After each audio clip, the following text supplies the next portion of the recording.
There is a specific kind of silence that falls over an arena right before something changes forever. It isn't a lack of sound. Rather, it is a vibrating frequency, a collective intake of breath from thousands of people who sense that the script is about to be rewritten.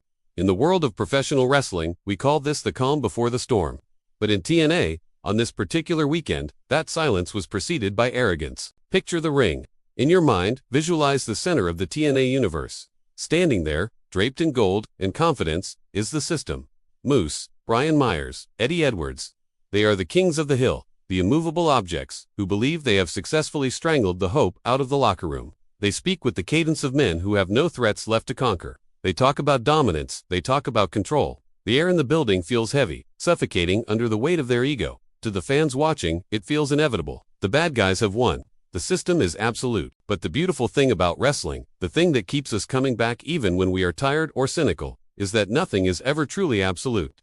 Just as the rhetoric reaches its peak, just as the audience begins to accept that no hero is coming to save the day, the atmosphere shifts. It wasn't an explosion of pyro that caught everyone off guard. It wasn't a sudden blackout. It was simply the presence of a man who commands respect without saying a word. When Arn Anderson walks through a curtain, the air changes. History walks with him. He is a living, breathing connection to a golden era, a man whose very silhouette implies violence and precision. Seeing him in a TNA ring is jarring enough a visual anomaly that makes you question what year it is. But Arn didn't come alone, and this is where the story truly begins. This wasn't a legend coming out for a nostalgia pop or a polite wave to the crowd. This was a business trip. Flanking the enforcer were two men who have been the subject of whispers, rumors, and speculation for months.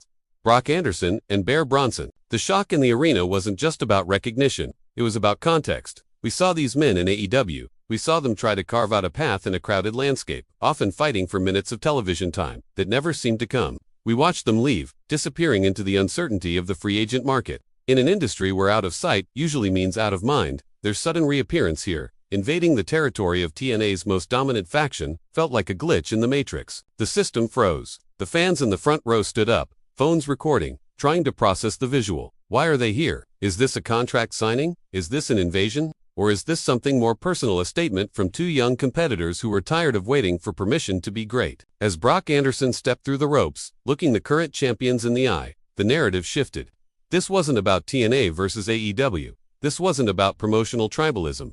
This was about hunger. You could see it in the way Bear Bronson stood, a wall of muscle refusing to back down. You could see it in the stoic nod Arn gave his son. The system, previously so comfortable, suddenly looked like they were realizing they had forgotten to lock the back door. The disruption was complete. The question now was not if violence would occur, but how much. To understand the weight of this moment, we have to look backward before we can move forward. We have to peel back the layers of what it means to carry a legacy in this business. Imagine growing up in a house where your father isn't just a dad, but a myth, a man who defined what it meant to be a tough guy for a generation. That is the life of Brock Anderson. For years, Brock has existed in a strange duality. He has the look, he has the mechanics. He moves with that eerie similarity to Arn, the same snap in his motion, the same grounded reality in his technique. But in his previous home at AEW, he was often treated as an accessory to the legend, rather than the legend in the making. He was the son of the quiet apprentice.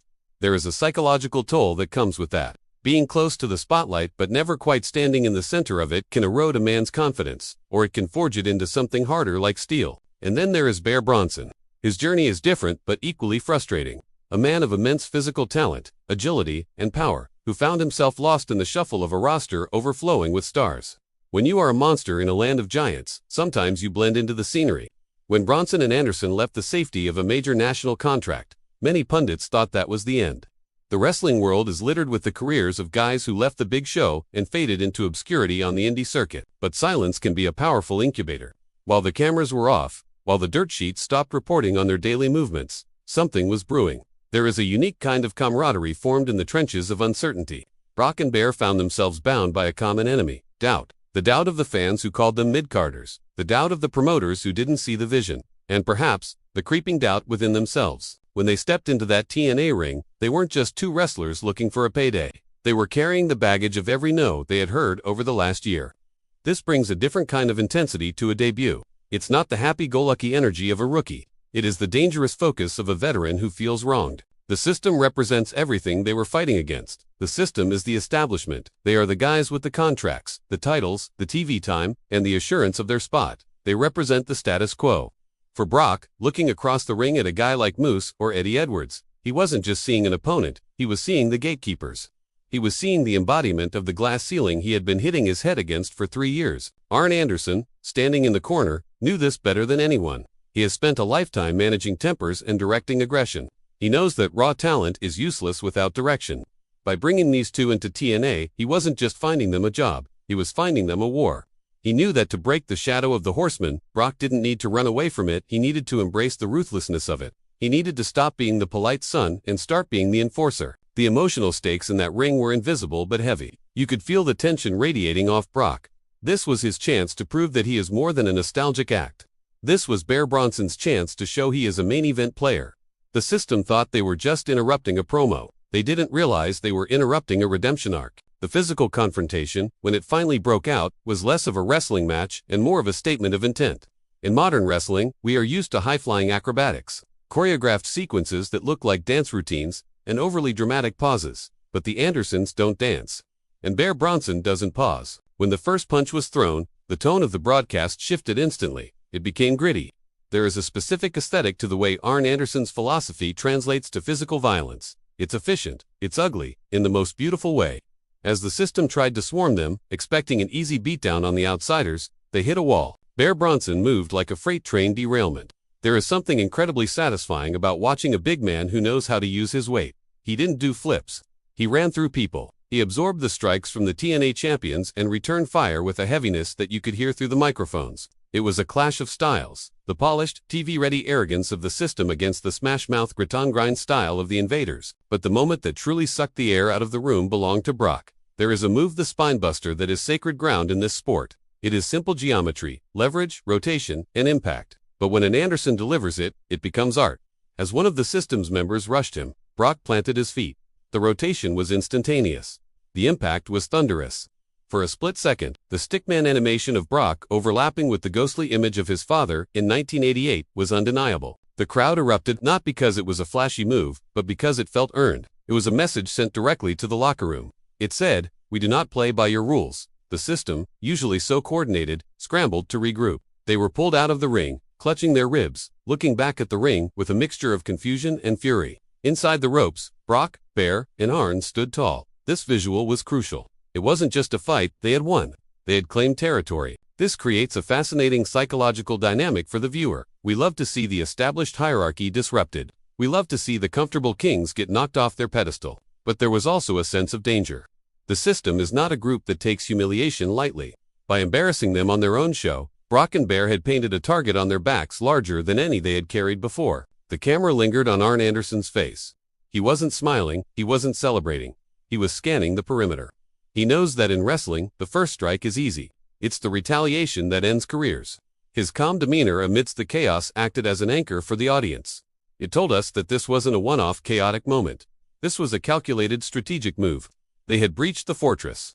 Now, they had to survive the siege that would inevitably follow. The action in the ring was brief, but the story it told was massive. It stripped away the Ex-AEW label and replaced it with something far more dangerous. Legitimate threats. In 5 minutes of brawl, they had done more for their stock than 5 months of sitting and catering ever could. They forced the world to look at them not as cast-offs, but as conquerors. The bell may have never officially rung, and the show may have gone to commercial, but the story was already traveling faster than the broadcast signal. Before the segment even ended, the internet was ablaze. This is the modern arena of wrestling, the digital coliseum, where narratives are dissected, judged, and expanded upon in real time. Did you see who just showed up in TNA? Are they signed? Is AEW trying to get them back? The speculation began instantly. This is the emotional aftermath that the wrestlers themselves don't see until they get back through the curtain and check their phones. The fans began connecting dots that may or may not exist. Was this a failure on AEW's part for letting them go? Was this a masterstroke by TNA management? The conversation shifted from the match quality to the business implications. There is a sense of fear of missing out that drives wrestling companies today. When a talent leaves one place and immediately makes an impact elsewhere, it creates a sense of regret for the former employer and a sense of triumph for the new host. The fans love this drama. It makes the world feel alive, unpredictable. The arrival of Arn's son and Bronson fueled the Forbidden Door fantasy, even if no official door was open. It blurred the lines between companies. But beyond the corporate speculation, there is a very human element to the reaction. The comments sections were filled with people rooting for the underdogs. Glad to see Brock getting a chance, one user wrote. Bronson is a beast, he deserves this, wrote another. We saw a wave of validation. For months, these athletes had worked in the dark, and suddenly, the light was blinding. This viral moment also placed immense pressure on TNA. Now that they had shocked the world, what would they do next? A surprise debut is a sugar rush. It gives you a quick burst of energy. But storytelling, long-term, emotional storytelling, is the protein. The fans were now invested. They needed to know why this happened and where it was going. If TNA dropped the ball next week, this moment would become just another trivia note. The stakes had been raised for the writers, the producers, and the talent. Meanwhile, in the fictionalized backstage area of our narrative, imagine the tension. The system returning to the locker room, throwing chairs, shouting. The disruption of their dominance creates fractures. Do they blame each other? Do they focus entirely on revenge? The arrival of the Andersons didn't just add new characters to the show. It destabilized the existing ecosystem. It forced every other wrestler on the roster to step up. If these outsiders can walk in and take a top spot, what does that say about everyone else? The ripple effect touched everyone. It made the show feel must-see. It made the next episode matter. In a content-saturated world, grabbing attention is the hardest currency to earn. Brock and Bear, with one violent segment, had printed their own money. They proved that you don't need $1 million production budget to make people care. You just need a story, a legacy, and the will to fight. As the dust settles on the weekend and the shock wears off, we are left with the deeper meaning of what we just witnessed. Why does this matter? Why should we care about two guys jumping from one company to another? Because it represents the eternal cycle of the hero's journey in professional wrestling. It is the story of reinvention. We are conditioned to believe that there is only one top of the mountain, only one major company that defines success. But stories like this remind us that the wrestling world is a vast ecosystem. Sometimes, to find yourself, you have to leave home. You have to venture into the wild, face the wolves, and build your own shelter. Brock Anderson and Bear Bronson confronting the system is a metaphor for every person who has ever felt stagnated in their career or life. It is about the refusal to accept the label others have placed on you. They were labeled surplus. They were labeled not ready. They walked into TNA and ripped those labels off in front of a global audience. But here is the twist, the reflection that adds depth to this violence. Perhaps, in a strange way, the system needed this too. A dominant faction is only as good as its opposition. Without a credible threat, the villain becomes boring. They become complacent. By attacking the system, the Andersons didn't just save themselves. They revitalized the champions. They gave the bad guys a reason to be dangerous again. They gave the show a heartbeat. Arn Anderson, the wise sage of this story, understands this better than anyone. He knows that in this business, your enemies are just as important as your friends.